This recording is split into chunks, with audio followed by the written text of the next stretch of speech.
The MacBook Neo is the kind of product I never expected Apple to make. At first glance, it almost feels anti-Apple.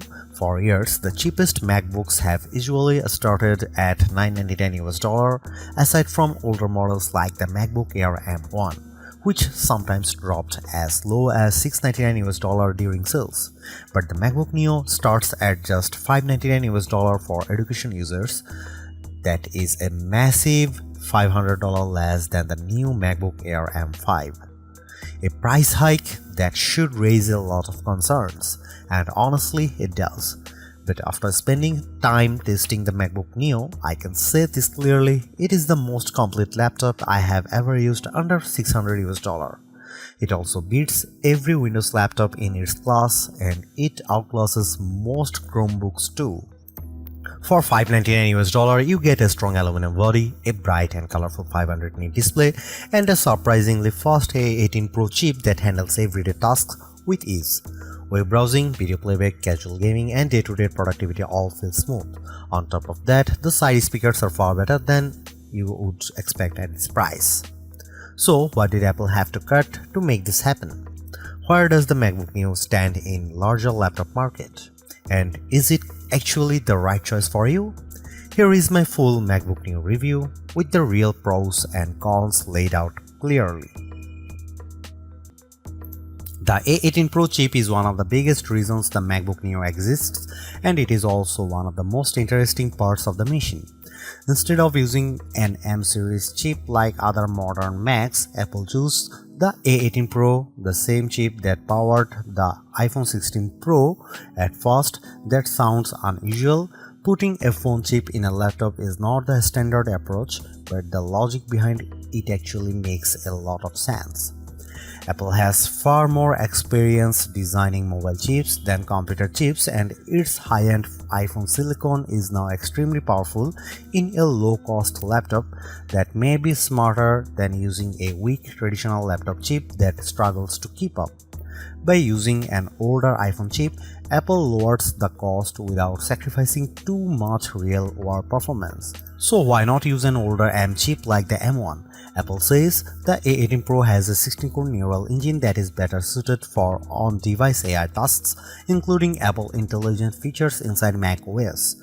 The M1 is not as capable in that area, and the A18 also benefits from faster memory that makes this choice look a lot more strategic than strange. And because the A18 Pro is still a 64-bit ARM-based chip, the MacBook Neo runs full macOS, not a restricted mobile operating system.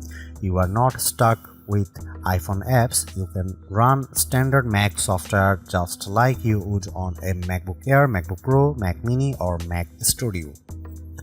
macOS runs well on the Neo, and although it is not as snappy as my MacBook Pro, it still feels impressive for the price. For the best experience though, you should keep expectations realistic and stick mainly to lighter apps. I used built-in tools like GarageBand and Keynote, and both run smoothly. That is the kind of workload this laptop handles best. You can still go beyond that. I installed Steam, which requires Rosetta on non-Intel hardware, and it worked. That shows how open the MacBook Neo is compared with Chromebooks, which are still far more limited in the apps they can run. Some budget Windows laptops also ship with Windows 11 in S mode, which is basically a locked down version of Windows that awkward app restrictions. The MacBook Neo avoids all of that. In practical terms, this makes the Neo much more flexible than a Chromebook or a Windows S mode laptop. It is also more useful than an iPad Pro in some ways, even though the iPad Pro may be more powerful on paper. The reason is simple: the Neo runs full Mac software, not iPad OS apps. Apple's ecosystem features also work here. You can mirror your iPhone, drag and drop files, make calls, send messages, share your clipboard, and use an iPad as a secondary display.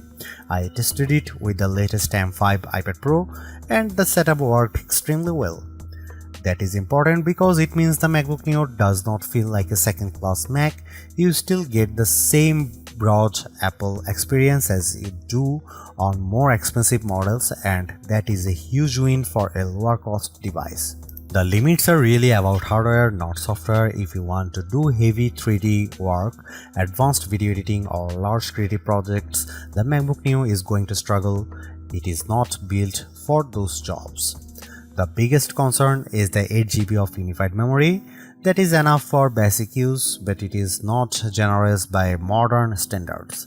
And because the memory is unified, it is shared between the system and graphics, which makes multitasking tighter than it would be on a laptop with more memory. During my testing with Safari, Keynote, GarageBand, and a Steam download, all active memory uses climb to around 6.48GB to 7GB. That is dangerously close to the ceiling. Once you get too close to the limit, performance starts to dip. There is also no upgrade path for memory, and you cannot just open the laptop and add more yourself. That means the 8GB configuration is something you have to live with for the lifetime of the device. For most students or casual users, that may be fine as long as they keep their workload light.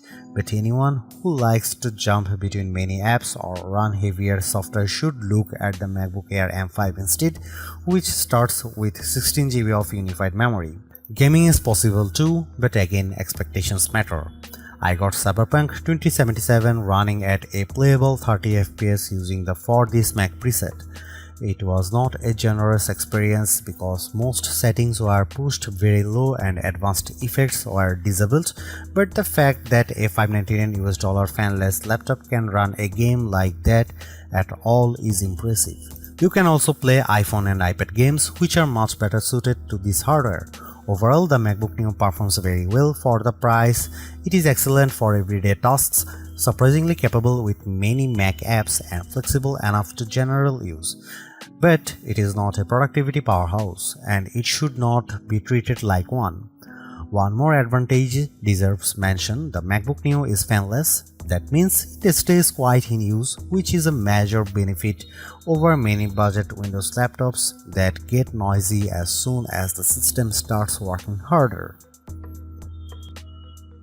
Battery life is another area where the MacBook Neo makes a strong case for itself. Apple claims up to 16 hours of video streaming on a single charge or up to 11 hours of wireless web browsing. Those are solid figures for a laptop this size, especially one using a chip that originally came from an iPhone. In testing, the MacBook Neo lasted 13.5 hours before shutting down. That is more than enough for a full school day or a full work day for most people. It may not be the longest lasting Chromebooks, but it is still excellent.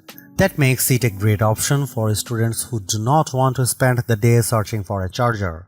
And when it is time to recharge, the included 20-watt adapter gets the job done quickly unless you are in the UK or EU, where no charger is included. The MacBook Neo is the best budget laptop you can buy right now. It is true that Neo sits at the upper end of what many people would call budget, but the gap in quality between this and most Windows laptops or Chromebooks at the same price is huge. The design is premium, the display is excellent, the speakers are surprisingly strong, and the performance is more than good enough for day-to-day work. What impresses me most is that Apple did not cripple macOS just to hit a lower price. You still get the full Mac experience along with support for the broader Apple ecosystem. That makes the Neo feel like a real MacBook, not a watered-down version. Yes, there are compromises. The USB-C setup is awkward, the keyboard has no backlight, and the 8GB memory limit is restrictive, but those issues are understandable in a laptop this affordable, even if they are still disappointing. At the end of the day, Apple has made a budget MacBook that actually feels worth buying.